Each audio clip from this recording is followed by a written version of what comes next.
Welcome to the Sip and Feast podcast. Today we're going to talk kitchen tools. This is such a great topic, Tara. I think what prompted us to decide to have an episode on kitchen tools there's a few reasons. First of all, people have asked, what our favorite kitchen tools are. The other thing is that we just came back from visiting an Airbnb, and there was every kind of kitchen tool and gadget that you could possibly imagine there. And the truth of the matter is that kitchen gadgets and tools take up a lot of space. Yeah. Right?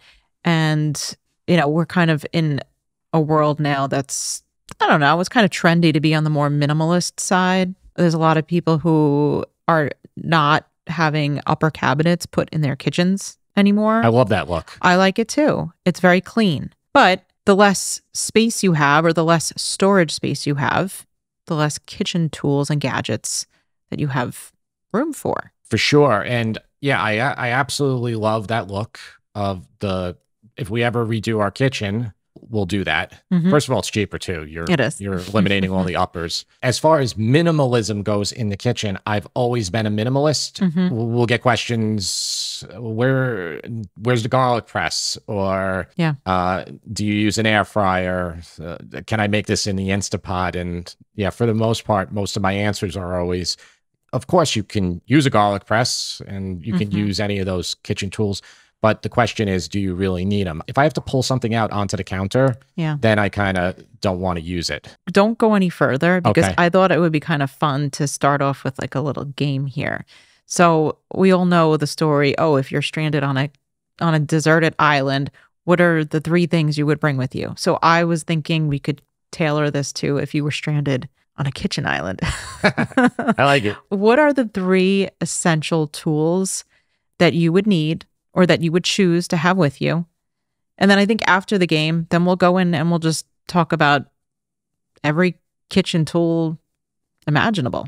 So what are the 3 items you would choose to have with you if you were in a deserted kitchen, you had all the food that you needed, but you could only have 3 tools? Tara, I just want to say you come up with the best ideas. Oh, thank you. We already do a bunch of pre-episode work, bullet points and all that. So I know what Tara was going to say for the most part, but the 3 items that I would have on a stranded island, just starting off, do I have a stove already, or does that have to be one of my items? So you're stranded in a kitchen. Okay. You have a stove, you have all the food that you need, you have a refrigerator, obviously, and a sink. Okay. I'd even go so far as to say that you have like bowls and cutting boards and those types of things. Okay. So when I'm talking about tools, I'm talking like pure prep. Knives, is that a part of it or not? Knives you don't have. Okay. Well, we absolutely need knives. Without knives, we are not going to be able to cook very well. We won't be able to chop our food. We won't be able to mince. We won't be able to prep. So we need knives.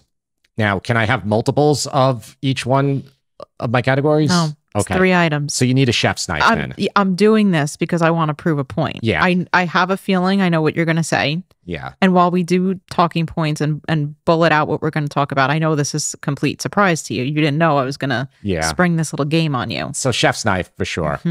Because a chef's knife can do everything. It can fillet meat, it can chop, it can mince, it can even pound something flat, because it has a large enough surface. It's really the most versatile of all the knives. You can still cut bread with it. I always watch, I watched a video of Jacques Pepin showing how he could do everything with his chef's knife, including he ran through a baguette in like 20 seconds. Of course he did.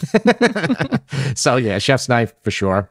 Number 2, now, this kitchen doesn't have pots or anything, right? No. Okay, well, then we need... See, this is the thing. You really don't want to... I don't want to say a saute pan, because then I need something larger. So I'm going to go with a Dutch oven.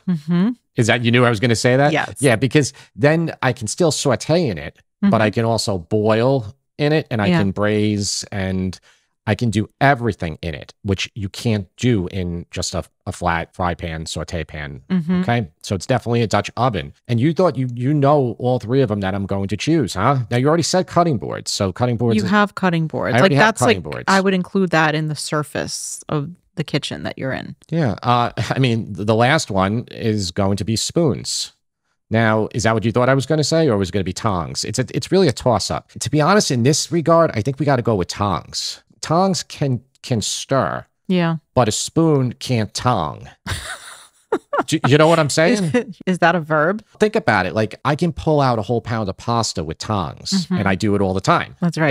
That's how I pull out pasta Yeah. most of the time, or I use a more specialty tool called a pasta spider. But yeah, tongs can do that. It can flip my chicken when I'm doing a sear, when I'm cooking my steak, and it can also, in a pinch, stir. That's right. Did you think I was going to say that? I wasn't sure if you were going to say, I actually thought you might say a spoon. I didn't think of the tong. I think we need to get a t-shirt for you for your birthday that says spoons can't tong. Spoons can't tong? I like that. I like that you used tong as a verb. I didn't, again, no prep here, so I didn't know what I was really going to say until I had to think about it. You told me I had cutting boards. You told me I had fire. You told me I have a kitchen island. I have a kitchen. So, yeah, no, one of my three is not going to be a garlic press. I didn't think so. I didn't think so. Well done. Well done. Thank you. I wasn't sure if you were going to say a Dutch oven or like a 14-inch stainless pan. Yeah, you can't really boil your pasta or stuff in there. That's right. You can cook your pasta in there still, and you can still braise, provided you have like aluminum foil. Yeah. But yeah, a Dutch oven with a cover, with a heavy cover, is it's a great tool. A lot of people shy away from Dutch ovens, and you'll see even in the comments, a lot of them are like, I want to get my first Dutch oven, which, because they see us using them, which one do you recommend? Yeah. And I think part of the reason why people shy away from a Dutch oven is the cost, because they think they need a Le Creuset. Yeah. Which you 100% don't. I can't say this with 100% certainty, but I think that all these Dutch ovens are being made in similar factories or the same factories, and they're getting the same coating. There's just not a lot of places that do that industrialized coating. So I believe it's the name you're paying for the most part. Yeah. When you're buying a Le Creuset or a Staub, people can believe what they want. And the same thing goes for, say, like an all-clad pan versus a Tramontina. They're both great pans, yet the all-clad is way more expensive. Yeah. And, I'm not crapping on all-clad and Le Creuset and Staub. I will definitely take those, especially if they want to, give them to us. We have a lot of Le Creuset stuff. We have a lot of all-clad pants. You're drinking out of a Le Creuset mug right now. I just wanted to point out. There you go. I don't even think you knew that. I didn't. Even though the brand, flip it around, the brand is right there. That was like an M80. Yeah. There's this guy in our neighborhood that just doesn't stop. He is. Do you know those people that it's like June 1st? Maybe not even June 1st. It's like April 1st, and they start launching because they're testing a few of their firecrackers and fireworks. These aren't like 21-year-olds. They're our age. These are people in their 40s, in their 50s. Most of them don't make it past 50. Don't say that. No, they injure themselves because it's an inherently dangerous thing, and it's unpredictable. There are so many videos on TikTok right now of people launching these on their street and them flying back or misfiring and hitting somebody or a car. I know I sound like an old guy, like get off my lawn. Yeah. But yeah, this guy just won't stop. He's just, we're way past July 4th right now. It's like 12:30 on a Sunday, and there goes the M80.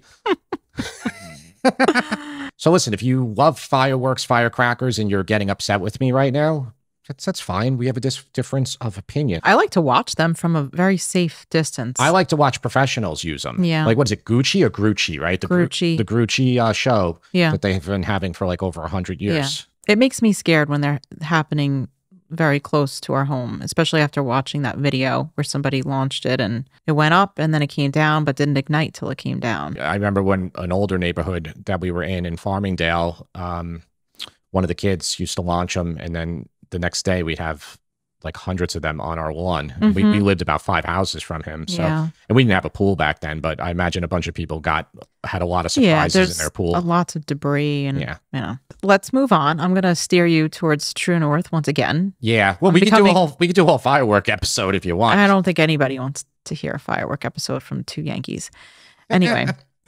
Yeah, they're not even, that's the thing. People here, the Yankees got to go down south. They're technically not even legal here. So I thought we could start by talking about the gadgets that take up the most space, since space is an important commodity and there seems to be less and less of it lately. Yeah, space is, so I've always treated the kitchen like we have a large kitchen or a small kitchen or a monstrous kitchen. I kind of always treat it the same way. Now, at maybe some point we will have a large kitchen. And just so you know, our kitchen that we're filming in right now is way smaller than our old kitchen. In our old kitchen. Well, our old kitchen is our kitchen. We that's still our kitchen. So, you know, for people who always ask, did we get a new kitchen? But yeah, the one we're in right now is very small, and it's really small with all the camera equipment, and we have a pull-up bar above us that holds a mic and holds another camera for when I'm shooting process shot photos. So I always treat everything there. Space is such a precious commodity, but I've always been treating it this way, even when we lived in apartments. Lived in an apartment, you know, in the city or Queens. And our first house had a small kitchen in Farmingdale. That was, most people in Long Island have small kitchens. And I would think most people in the rest of the country have small kitchens because kitchens weren't built to be large until basically the McMansion stage started in America. That's right. And what is that, like the 2000s essentially? So if you have a house built, if you have a house built like from 2000 on, you probably have a large kitchen. If you have a house built prior to that, you probably have a very small kitchen. It's just how it was. So yeah, as far as these tools that I have to bring out onto the counter, like an air fryer or an Instant Pot, I don't use them. Now we do have an Instant Pot, and it sits, where does it sit, Tara? Well, it sits on top of the refrigerator, which I think is actually a great spot to store your larger appliances that you're not going to use as often. It's a heavy appliance, though. So it's a little dangerous to be pulling that thing off the top of the fridge. Plus, you don't want to pull it from the handle because if you don't have it set, so you got to hold the bottom of it. From the base. I'm glad you mentioned Instant Pot because that was one of the first things that I wanted to talk about. And I know you answered a question about the Instant Pot in the... It was a question from somebody. I don't know which episode number. It might have been the last one, the Long Island Deli. Oh, Food Network. If you haven't listened to that episode, I recommend you do. It was good. It was different. That's right. So you did answer, you did touch on that briefly in that, but I'm wondering if you can talk a little bit more about the Instant Pot, like maybe the best use cases for it. If you think it's a good tool to have that's going to take up that space. And also, I wanted to ask you about crock pots. Like, okay. I've never owned a crock pot. Is it the same thing as an Instant Pot? And can you... I will just say the crock pot can do... The Instant Pot can do what the crock pot can do. The crock pot cannot do what the Instant Pot can do. So the Instant Pot is more versatile. Okay. Way more versatile. I don't like the Instant Pot. All right. I'm just, controversial. Probably not for people who consider themselves a good cook. And I do consider myself a good cook. I do. Am I the best cook? No, but I don't think the juice is worth the squeeze, basically. I think it makes you a worse cook. It almost makes you want to use it for applications that it has no, and I joked, like, you'll see a recipe for somebody making a fruit salad in the Instant Pot, or you'll see a cake, like they do all these cakes. And the reason this happened, and the Instant Pot took off years ago, and basically everybody who bought one has already bought one. They bought one for their, for their kids, for their mother-in-law. And that term by Google search traffic is declining. So it's hit its peak already. They're not going to sell them to, they're not going to sell an Instant Pot to, hold on. They're not going to sell an Instant Pot to somebody like me, though I already own one, but they're not going to sell it to the typical person like me. They're not going to sell one to. They're just not. So Yeah, a lot of recipes that you'll see on Google, like I use the example pasta fagioli. It's silly to do it in there. You're not going to get the same as good of results. It's not going to really take you any shorter amount of time. But I can use this. Let's not just talk about pasta fagioli. Let's use another one. Like, are you going to cook any pasta in there as good as you're going to be able to cook pasta with the traditional methods? Tara, what do you think? No, and why would you? I'm coming at this with I would say a high level of ignorance, because I only use the Instapot for one thing, and that's to make rice. But why would you use an Instapot to make pasta? The marketing and the people, the food bloggers specifically, there's food bloggers that just do Instapot. Their whole business is, they actually have it like Instapot in the name. And again, they're not our target. And the people that follow them and use their recipes, they're not going to want to use some of the recipes we make, because our stuff is going to look too complicated for them. Though a lot of people would say our stuff isn't really complicated at all compared to some like Fancy French cooking channel. It's true. So somebody would actually use the Instapot just to cook pasta? Like they would add the dry pasta and water and then set it? If you Google Instapot pasta, you will get everything coming up. You will have Instapot carbonara, Instapot matriciana, Instapot cacio e pepe, Instapot spaghetti Nerano. It's silly, and you're never going to get the same results, and it probably won't be labeled spaghetti Nerano. It'll just be like zucchini spaghetti or something, because again, it appeals to someone who doesn't fancy themselves a cook, or somebody who never wants to be considered a better cook or a chef. Do I sound insulting right now? I hope that's not what people are getting from me. But now let's talk about the reasons that an Instapot, what it is good for. There are a lot of food bloggers. I'm not naming names. They've capitalized off the popularity of the product. They made a living. They've made their whole entire living doing Instapot recipes. Long term, I would not bet on their business. Okay, I just wouldn't. I don't think the Instapot will be a popular term 10 years from now. I could be completely wrong, but typically kitchen gadgets never ever last. So a blender lasts because it's a blender. Now, it's not the name of the blender. It's a blender. It's a specific type of tool. All an Instapot is a pressure cooker with digital electronics. So part of the reason why it became popular was it was marketed as something that is safer. And to be honest with you, it is safer. It definitely is. And safer than a traditional pressure cooker? A traditional pressure cooker is extremely dangerous. I have actually witnessed the top fly off at like 400 miles an hour. Wow. And, it like put a hole through a wall. That's scary. Let me tell you something. Anybody who's been in a commercial kitchen has the exact same story. So now, can that happen with the Instapot? I don't know. I think the Instapot has safety mechanisms that override it. But again, it's only as good as the digital electronics that are in it. So that's something that helped it gain its popularity. And it's just, what pressure cooking, that's what it is. It's a pressure cooker. It's really good for that. So say you want to do short ribs really quickly. We know how long short ribs take. And, typical short ribs will be you'll do a good sear on them. You get some color. You put them in a braise. You could braise them anywhere from about 275 to 325 with the Dutch oven covered. You could do it on the stovetop or just put it in the oven. 3 hours, nice and tender. You got to go about 6 if you want to turn all the collagen, the connective tissue, the part that wraps the meat around that I told people not to eat when I did the short rib ragu one. And I didn't mean you can't eat it for anybody who, and let me tell you, there was about 1,000 people that told me that I messed that up. I wasn't using it in that thing because that was a pasta dish. Right. I didn't want that. You meant texture. You didn't want that connective tissue to be part of the sauce that was going on the pasta. Because it's hard. Now, if you want that connective tissue to liquefy, you're going to have to cook those short ribs for about 6 hours. At that point, your short ribs will be completely mush. But the Instapot can do all this quicker. Now, can it do it much quicker?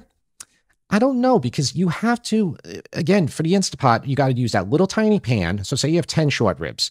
That little tiny bucket, that bottom, cannot sear all of them at once. Versus my 14-inch pan, I can sear them all and then pop them in a Dutch oven. Yeah. I could deglaze that pan, pop it in, and pour all that liquid into a Dutch oven. So could you just sear them first in a pan and then pop them in Yeah, but the Instant Pot? all Instant Pot recipes are never written that way. They're written for people It's like a dump and go. A lot of the Instant Pot, like, marketing is also for people who go camping or go away. They take their Instant Pot with them. Basically, it's like they're taking a portable cooking device that can, like when we went to college, it was like a little hot pot. That's what kids used. Okay, yeah. You know, you heat up ramen or whatever. But yeah, going back to the short rib example, so you're going to lose time there. Then when you get them into your Instant Pot, you have to let the pressure build up. The pressure, to get the pressure, you know, especially, and I have the largest Instant Pot model, I believe, just because the little ones are so small. And even the one that we have that is technically the largest is still not as big as our 8-quart Dutch oven, I don't think. I might be wrong. We just don't use it that much. And I've tried. God knows I've tried. Because I was trying to get in on those terms. But I never felt good about it. I didn't feel like a cook. I felt like, I don't know, I felt cheap. I'm sorry. I'm just telling the truth. That's okay. You know, we might lose some listeners here who love it, but I don't think our listeners are too big users of it. I also don't think you're judging anybody for using it. And of course, people use it for their own reasons. Yeah, I'm not judging people for using it. I'm telling people how I felt about using it. And I think that's fine. Well, you're being honest. I use Brian Lagerstrom as an example, and I talk about him a lot. I know I talk to Brian Lagerstrom, guys. Like I message him occasionally. I don't imagine he's ever going to turn into an Instant Pot channel. No, that would be very weird. No, same thing goes for some other YouTube cooks. Like it would be really weird if Gordon Ramsay just started banging out Instant Pot recipes. Yeah. I don't know. That's a long way of me saying the Instant Pot is okay. Oh, and Tara, you use it for? Well, I said earlier, I use it for rice. It works well for rice. And that's it. Yeah. I haven't used it for anything else. It works well for rice. It can do a good braise. And again, it's better than a slow cooker because you can slow cook in it. It has like 8 things it can do. Slow cooker can only slow cook. But a slow cooker's good. You know, you put your stuff in the morning, you go to work, come back 10 hours later, it's done. Like for chili or something. I've never used one, and my mom never had a slow cooker. My mom kind of looks for some of those kind of recipes, like those easier recipes. So it's labeled slow cooker, so that's kind of what she's looking for, that type of recipe. We can obviously talk about Instant Pots for a long time. And by the way, what instant or is it Instapot? So technically it is. I keep changing the way I'm saying it. I just realized that as you were saying it. It's an Instant Pot, but I always just say Instapot. Okay. I say it both ways. And I'm sure throughout the course of this 20 minutes or so that we've been recording this, I've said it both ways. I really don't know either. I don't know what the correct term is. But I wanted to move on to the air fryer because we do get a lot of questions from folks asking if some of the recipes that we have on our website, can this be made in an air fryer? And I know you have some thoughts on air fryers, and I wanted to know if you could share a little bit more about them. So an air fryer is an oven. Full stop. It's not a new tool. It's not. And so, I mean, it's a convection oven. It's a convection oven. So if you have a modern convection oven, an air fryer is just a smaller version of it. There is no difference between these tools. Now, the application wise, you'll get a little bit better you'll get a little bit more crispiness. It will heat up quicker, essentially what a toaster oven does. So anybody who's had a toaster oven, and I'm sure a lot of our listeners do have one, or their parents have had one, it will be nice when you need to heat up one slice of pizza. Because if you have to heat up one slice of pizza in the oven, you got to wait 15 minutes for your oven to heat up versus a toaster oven, because it's all physics. It's a smaller amount of space that needs to heat up. It can heat up quicker. There's a math equation for this. So as far as an air fryer, again, just absolute beautiful marketing. Now, I don't think the term air fryer is copyright, like patented or trademarked. So there's all different brands that make an air fryer versus Instapot is their brand name. We've had companies reach out to us to do a sponsor. Not even so. If you watch our videos on YouTube on our main channel, you will see that we do sponsors sometimes, and these are often 60-second. They're called integrations. They're in the middle of the video. The company will give us some copy to read. We'll go back and forth. We'll agree on what we want to do. If we like the company, if we feel comfortable putting them in front of you, putting in front of our audience. A company, I don't remember the name, they came with the air fryer and they wanted us to do a full, what's called a dedicated video. So this would be like a 20-minute video about the company.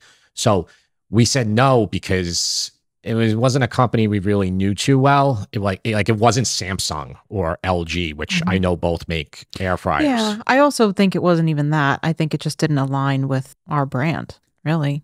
I'm not going to lie. If it was one of the other brands, we probably would have done it, because an air fryer is a good tool. From everything I can tell about it, it is a good, useful tool. Now, it is just an oven.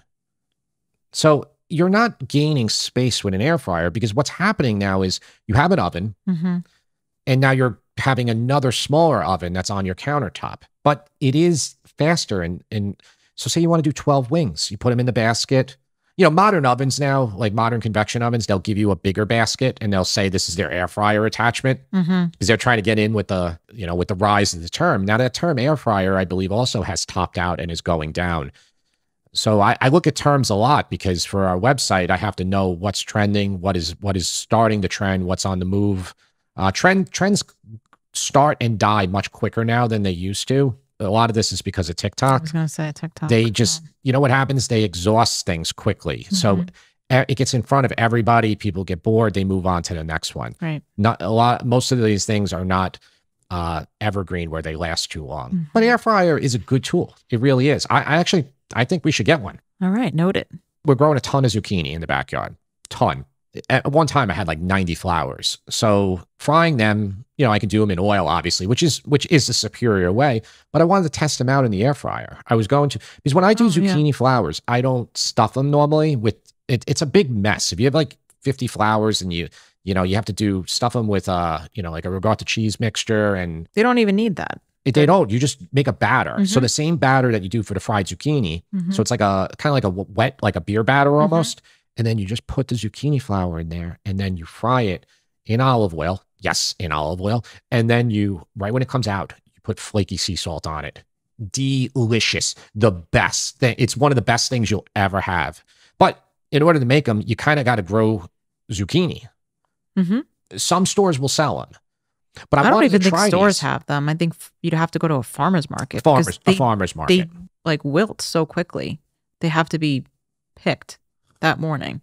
I wanted to do them in the air fryer. So I was going to do an experiment. Now, I don't think I would have been able to do that type of batter, but I was going to like spray them, because a lot of times these air fryer recipes, they use like spray olive oil. Okay. They're like, I'm going to spray my wings with the olive oil and then put them in the air fryer basket, and then they get nice and crispy.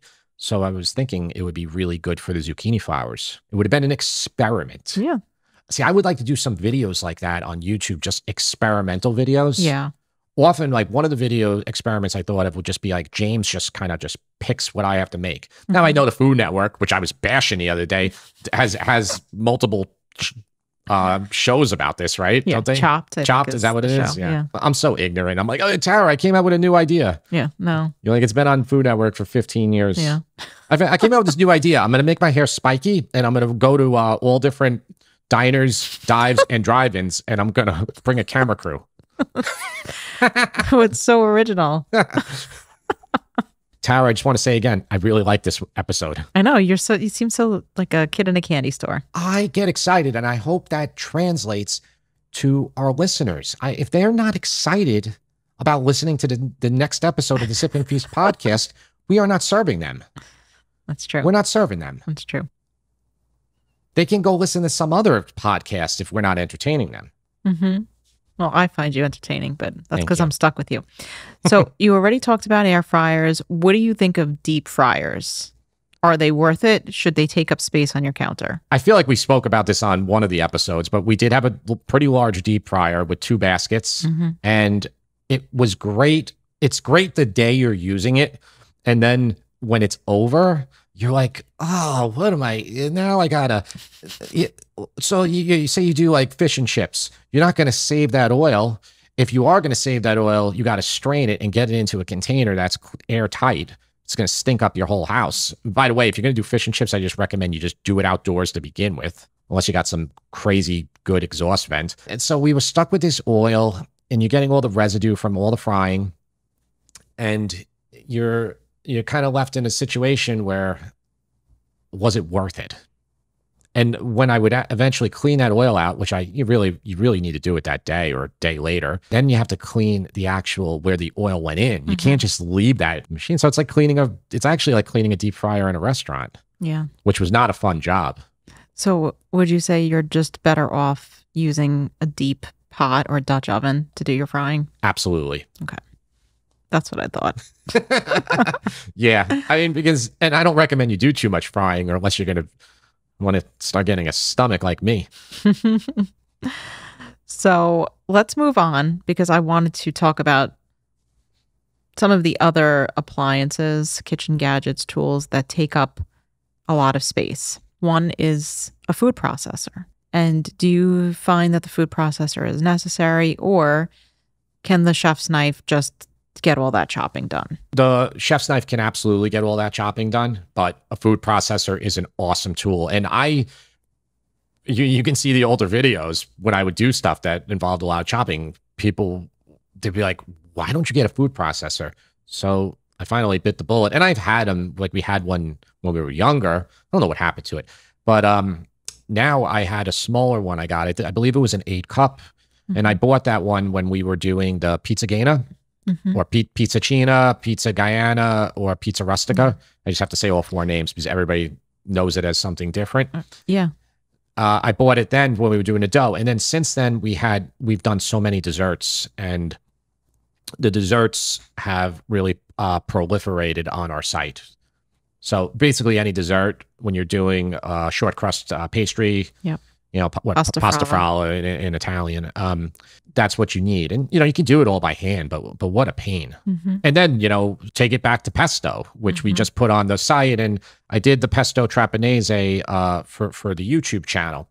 It just makes things so easy. A few comments were like, you need to do that in a mortar and pestle. In my opinion, it's not that good to do it that way. You need a very large one. And now you can find a relatively cheap large one at Costco they used to sell. It was like that guacamole one. You remember that one? Yeah. I don't think they sell it anymore. I haven't seen that in years. But that was made out of rough stone, so it's not the right one. That was really meant for guacamole. Yeah, it's not meant for pesto. The real one for pesto is made out of marble, and they're about $400. The cheapest, they go up to like $1,500, because you need a large enough one, unless you're making a little bit of pesto for one person. But, we make food for the family. We make food for 4. We make food for 1 pound of pasta. You'll never see a recipe where we're doing a 1/4 pound of pasta. That's another thing. If I did the videos just for 1 serving or 2 serving, the videos would be infinitely more easier. The reason I don't do them that way is because it would make our lives infinitely harder. Then I would have to make it again for us. Yeah, because we're eating all the food that you make. Food processor's awesome. And what I was going to get back to, that I have that 8-cup one. I have a large industrial one that is in a box in our closet that I haven't even opened yet. And that is 12 or a 14-cup. So could you just use a blender for that stuff? Some things you can. Like, you can do pesto with a blender. Though, supposedly it goes a little too fast and it can burn it. And I don't think I've ever done pesto that way. You can't do dough in the blender, though. That's the thing. Yeah. The food processor chops. It's really excels for when you're making the short pastry dough. It chops the butter, that cold butter, into the flour, into your sugar mixture. You get that perfect dough. Now you can use a hand cutter to do that. It makes everything so easy. I really recommend a food processor. Yeah. And likewise, since we're talking about blenders, there are certain things that that you would have to make in a blender that you can't make in a food processor. Like, you're not going to make like frozen pina colada or frozen margaritas in a food processor. Yeah, you need and honestly, to do that right, you need that blender that we went on vacation to. Where was it? Jefferson, New York? Yeah, to an Airbnb. You need a Vitamix. They had every tool, and one of them was a Vitamix. Yeah. That's how I got the test. I was always so perplexed why Vitamix was so much more expensive than, like, we have a Ninja blender.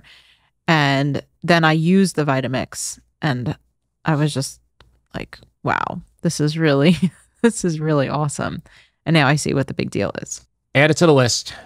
I don't think that's as important as a food processor.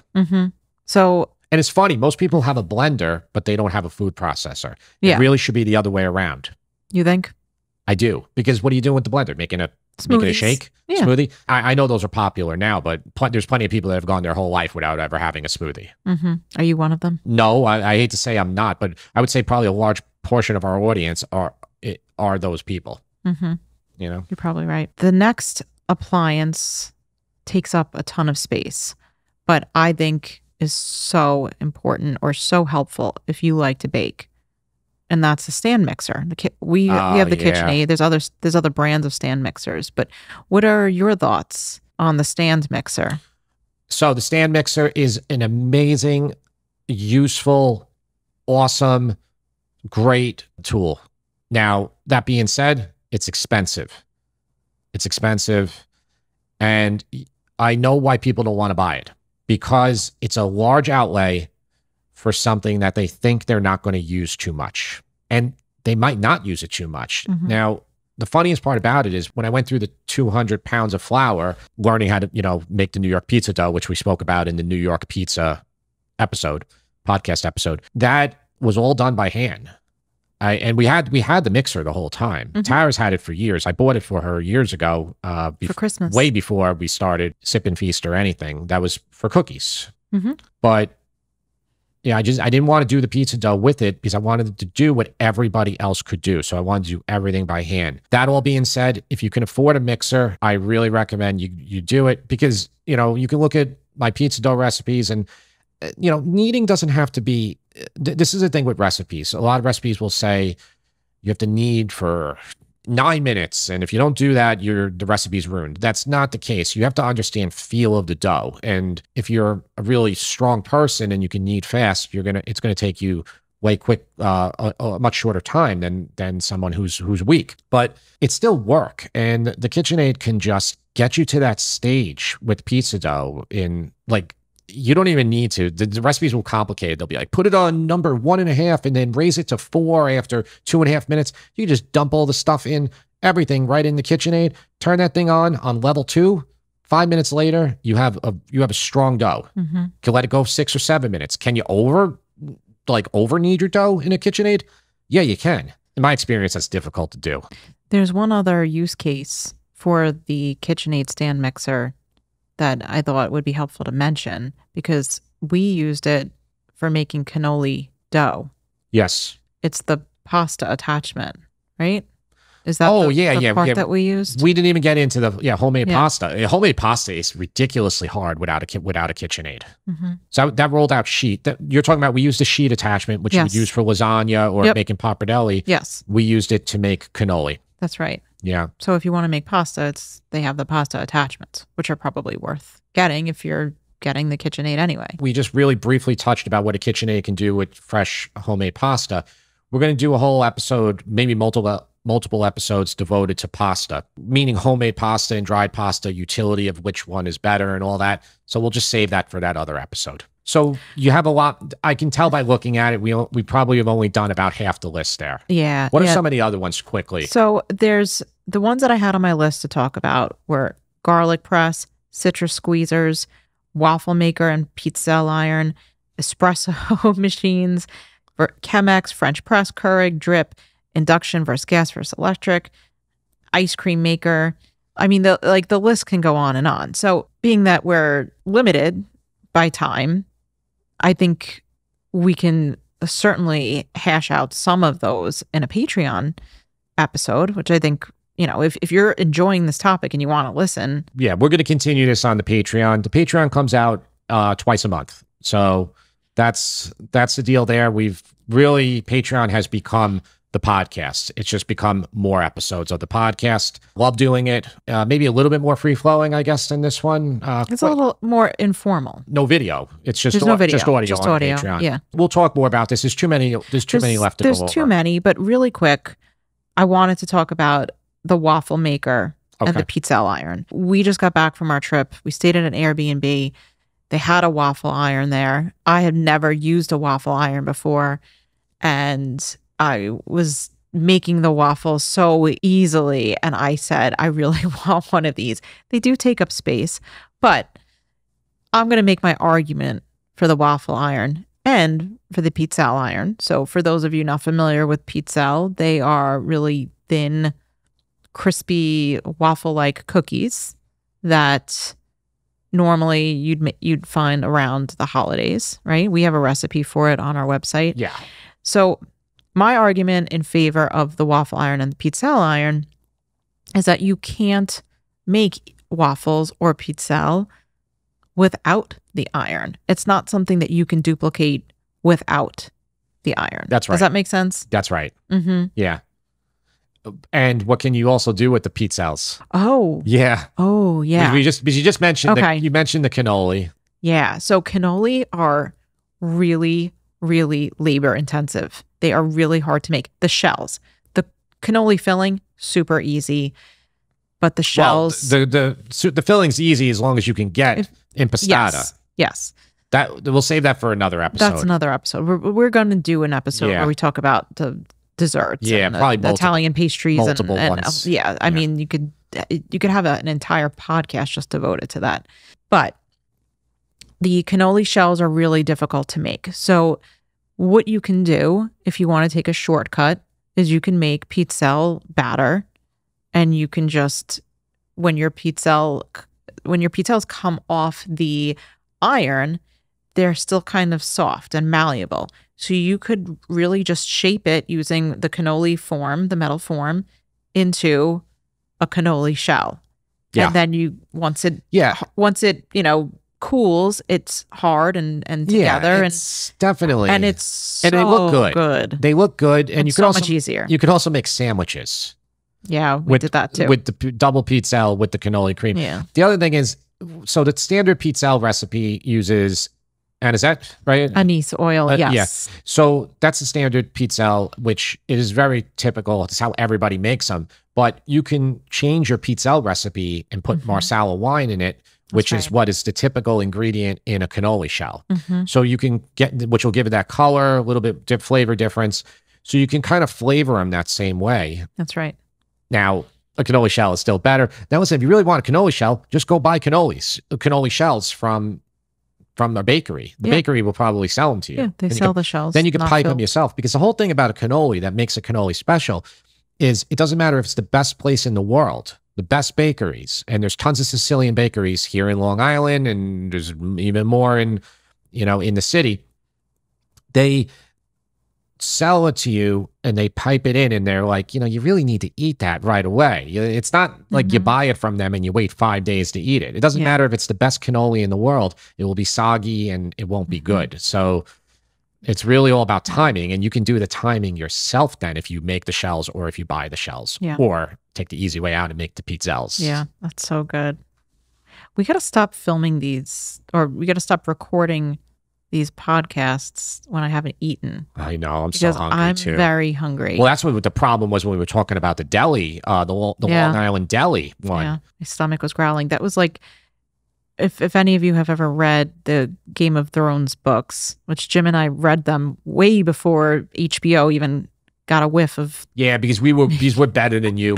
It's definitely that. And no, it's like that's like a thing that hipsters will say. Yeah, but no, we did read them. We did way before. They were in Barnes and Noble when I found them. Borders books. I found it. Borders books before it went out of business. They were just sitting there, and this was 10 years before it came out. Yeah. And we would commute on the train, and that's when we read them. And we read them. But the way George R.R. Martin describes food is exquisite, and I would just be starving reading the books. Yeah, no, it's you can make a whole website just devoted to all the food in Game of Thrones. You could also do a whole website on the food in Zelda.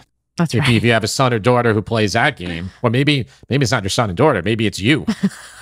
James has been playing that, and it's just too complicated. So I just sit there and watch them. That's what I do. Yeah. It's my way of relaxing. In the interest of time, again, I know there's a lot more to talk about, but I want to get into some of the listener submitted questions. I love the listener submitted questions, and we said it in the past, podcast@sipandfeast.com. That's the email address to send the questions.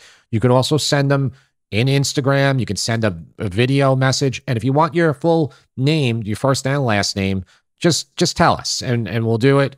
If you don't want your name at all, you know, of course we will honor that too. So this question I chose because I thought it would pair nicely with this episode. And this question comes from Guy. He says, we are vacationing. Guy? Yeah. Does his last name start with an F? No, it's not Guy Fieri. Guy says, we are vacationing at a home that has an induction cooktop on the stove. And the more I use it, the more I like it. Would you do a series on what you find to be strengths and weaknesses you encounter using induction with your recipes? So I think we can hash this out more in a future episode. Oh, I can hash it out now, though. Can you answer it in the next few minutes? Of course I can answer it now. We have an induction. We have a portable induction. So inductions are great for a home cook. They're not good for a YouTube cook. And I'll tell you a couple of reasons why. They are loud. So you have to use a denoise effect, and it's you have to kind of know what you're doing to edit audio. They get really loud, and there's a whine. So it's like the magnets hitting the metal of the pan. As far as safety goes, there's not really an issue there. They're actually safer. They have so much safety built into them that it makes it a little difficult. So if you cook and you like to flip stuff in the pan, sauteing, flip your pasta. If you take it off, and each make will be a little different. Some will have it 10 seconds. If it's off the heat, it will turn off. Some go up to 30 seconds. But then if you had it in the air that long, when it goes back down, you have to remember to turn it back on. The other thing, it doesn't go on automatically. And the other thing that drives me nuts about induction is that I know there's a couple brands that have knobs, but almost all of them have adopted the European buttons. And it's just, I want instant feedback. So that's why I use the little butane burners, which again are so popular with YouTube cooking channels. They all use them. But as far as induction, yeah, we're probably going to put a full setup into both of our kitchens, the Sip and Feast, filming kitchen and the main one. We're going to do that simply because we don't have gas here. That's right. We just have electric. Electric is inferior. Induction runs on electric, but it's magnets and it works. The technology works different. I saw induction like a real setup when I did the video with Mike G. Mike G from Pro Home Cooks. Oh, so he has induction. He invited me to his house, and this was like I think it was about a year ago now, where it's on his channel, the video. But he had a setup, and it could boil water much quicker. It was nice. It's clean. Yeah. Even he was still using the butane burners, for the videos, because again, there's advantages, and restaurants here in America don't really use induction. All restaurants, I think, in Europe do, because I think Europe is like a ton of it's off gas. Yeah, like they just are using the induction. Do you need special cookware in order to use induction? That's another part of it, which I didn't even go into. You need something that has a strong magnetic field. So you take a magnet and check. But if it doesn't, so some pans will work better than others. Normally it's pans that are heavy, that have a flat bottom. They can't be rounded at all. So they have to be a dead flat bottom. We have a Calphalon pan that's stainless steel that has a very thick magnetic bottom. That would work really well. Cast irons, I believe, would work really well. If you're pulling it off and on, you have the glass there, so you could potentially break the glass, though I haven't really heard of that being a problem. I don't know. I mean, I'm gonna find out once we put one in, but I'm definitely not anti-induction like some people are. Like, I feel like people always want to pick a side on these things where, a lot of it's political. They're like, oh, they're trying to they're telling me to take my gas stoves out of my house or whatnot. I'm not like that. I have to be practical. We can't get a gas line run here. If we could, I probably would. Yeah. Well, the oven in the Airbnb we stayed at, or the stove. Oh was my gas. God, that stove. This stove, they had it's Blue Star. It was a 6-burner with a middle grill. I looked it up. It's a $15,000 stove. And let me tell you, no induction is going to compare to that thing ever. It could be the most expensive induction ever. These burners, the size of them, and I was like, you were like in heaven cooking on that thing. I cooked burgers on there. I cooked steak. But I mean, That's why it costs $15,000. Yeah. It's not our $800 GE Spectra, which, by the way, that oven is holding up. I know. 20 I think that's like years. the original oven that came with this house, which is So it built might be in the 80s. 30-year oven. Yeah. Yeah. The oven is great. It's just the stovetop that's not. If you're cooking on an electric stovetop, you have to learn the tricks of electric, meaning that you cannot lower heat. Your feedback does not exist on an electric stovetop, meaning what I mean by feedback is with gas, you lower immediately and you turn the knob and it lowers immediately with you. So that's giving you that instantaneous feedback. With electric, when you turn down, there's a lag. And because of the coil, the way the coil works, it takes too long.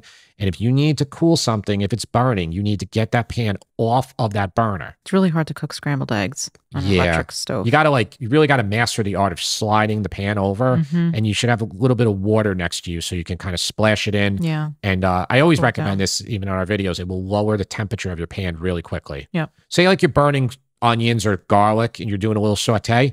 Your pan a little too high. Don't panic. Lift it up. Turn the faucet on. Run your hand under it. So your hand gets wet. So then just splash your hand into the pan and it will lower all of the temperature enough to not burn. So hopefully you sufficiently answered Guy's question. I think I covered everything about an induction. Yeah. Guy, I'm not anti-induction. Great. All right. So this next question comes from Vanessa. I'm anti-hipsters. That's who I'm anti. Stop.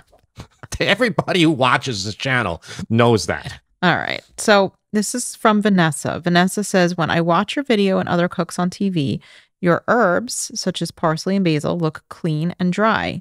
I assume you rinse the herbs and dry them somehow, but no one ever talks about this step. And I do want to add to that because we do get a lot of comments from people saying, oh, you didn't wash your vegetables. You must have so much dirt in your food. And I think some people don't realize that we do clean stuff off camera. But I don't think that was Vanessa's question. I think she is wondering what is the best way to, rinse and dry your herbs so that they're still good. Because oftentimes when you rinse an herb, it becomes wilted and not really that good anymore. So do you want to talk about that? Vanessa, I wash everything we eat with always. But as far as herbs go, if you buy them from a supermarket, say you buy parsley from a supermarket, do not rinse it when you get home with it. Rinse it right before you're going to use it.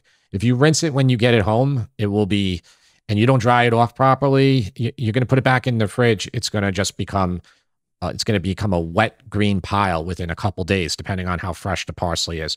So as far as our own garden, the basil and parsley that you might see in my videos, especially the videos we're filming during the summer, which a lot of these summer videos you guys you will often see kind of when the summer's over because there's a lag time from when we film, but the herbs will look very fresh and they will look like they haven't been washed. And the honest answer is a lot of times they're not washed because I'm out there watering the herbs myself. I put no pesticides. I put nothing on my herbs. I use organic pesticides on my regular vegetables. Like I'll use neem oil or BT.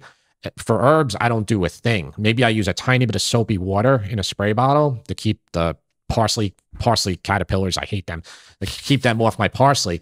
But that's it. So when I'm there during the day and I'm rinsing it, kind of they're getting a rinse with the hose anyway. So they come out and it's the best. But it's only a couple months that you have that luxury. Yeah. So yeah, as far as supermarket stuff, just rinse it right before you're going to use it. Not even 30 minutes before. Yeah. I would say that is also true for fruit. Yeah. I know a lot of people like to rinse their berries when they get home from the grocery store and then store them. I never understood that. So that they're ready to eat. I think it's ultra neurotic people think they're going to spread a germ from the supermarket into their refrigerator or something.